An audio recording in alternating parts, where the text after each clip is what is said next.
Assalamualaikum warahmatullahi wabarakatuh.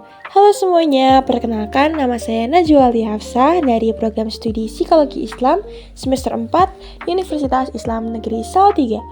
Jadi hari ini saya mau sharing sedikit nih tentang salah satu teori kepribadian yang cukup terkenal ya teman-teman, yaitu teori dari Sigmund Freud. Nah mungkin teman-teman udah pernah dengar nih istilah dari id, ego, terus super ego. Nah sekarang kita mau bahas bareng-bareng nih terkait id, ego, dan super ego agar kita lebih paham terkait materi tersebut. Begitu ya teman-teman. Nah, kita masuk aja. Apa sih itu psikoanalisis? Jadi, menurut Sigmund Freud, psikoanalisis itu adalah cara untuk memahami bagaimana kepribadian seseorang itu terbentuk dan juga bekerja.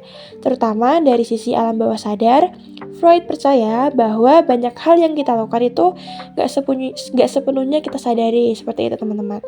Nah, dari kepribadian sendiri itu terdapat struktur ya teman-teman. Nah, di sini Sigmund Freud itu mengatakan bahwa kepribadian kita terbagi jadi 3 bagian utama ya teman-teman, yaitu ada id, ego, dan super ego.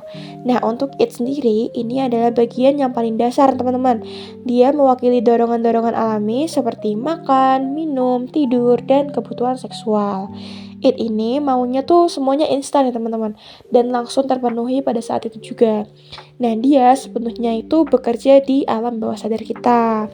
Kemudian yang kedua itu ada ego, yang dimana ego ini kayak penengah di antara id dan realitas.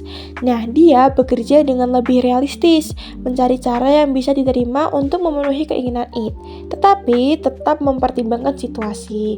Nah, ego ini berada di wilayah prasadar. Kemudian yang ketiga, itu ada super ego ya teman-teman. Nah, super ego adalah suara hati kita yang berisikan nilai-nilai moral, aturan, dan norma sosial ya teman-teman. Nah, tugas dari super ego sendiri adalah untuk ngerem keinginan si it, supaya nggak asal jalan.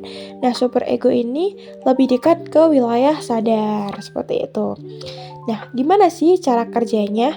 Nah, ketiga bagian ini terus berinteraksi di dalam diri kita sendiri, teman-teman. Misalnya it ini bilang ke diri kita, aku lapar, pengen makan sekarang juga ya teman-teman.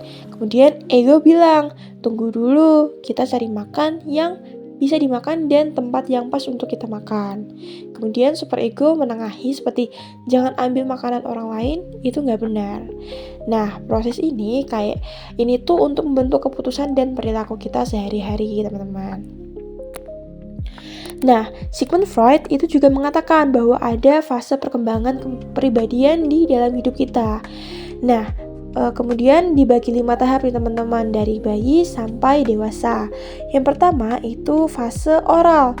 Nah, fase oral ini berada di tahun ke-0 sampai ke-1 kita, teman-teman.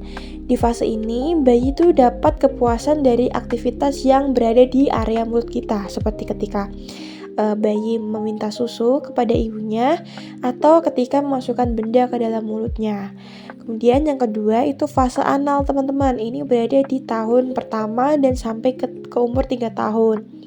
Ini anak itu mulai belajar untuk mengontrol buang air, teman-teman, dan juga rasa puasnya itu berada di bagian anusnya, seperti itu. Nah, contohnya itu ketika pada toilet training pada masa kanak-kanak, teman-teman. Kemudian yang ketiga itu ada fase palik. Nah, ini berada di tahun 3 sampai 5 tahun. Nah, ketika fase ini anak mulai sadar nih dengan organ produksinya dan biasanya mulai meniru orang tuanya yang berjenis kelaminnya sama. Nah, di sini juga muncul konsep Oedipus kompleks seperti itu. Kemudian yang keempat ada masa laten, yang mana ini berada di umur 5-12 tahun. Nah, di fase ini mulai nih ada dorongan seksual, mulai tenang, anak lebih fokus belajar, pertemanan, dan juga kegiatan positif lainnya. Nah, yang kelima ada fase genital di umur 12 tahun sampai ke atas, teman-teman. Nah, pada masa ini fase remaja sampai dewasa ya, teman-teman. Nah, dorongan seksual itu kembali muncul, tapi udah lebih matang, teman-teman. Remaja mulai tertarik menjalin hubungan dengan lawan jenis dan mulai membangun relasi sesama dewasa, seperti itu. Nah, jadi pada intinya Freud itu mengajari kita bahwa kepribadian itu nggak cuma soal apa yang kelihatan di luar saja, tapi ada proses di dalam diri kita antara dorongan, logika, dan moral yang terus bekerja dan saling tarik-menarik teman-teman.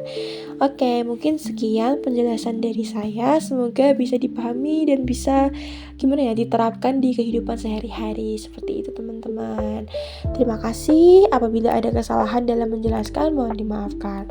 Saya tutup. Wassalamualaikum warahmatullahi wabarakatuh. Tetan.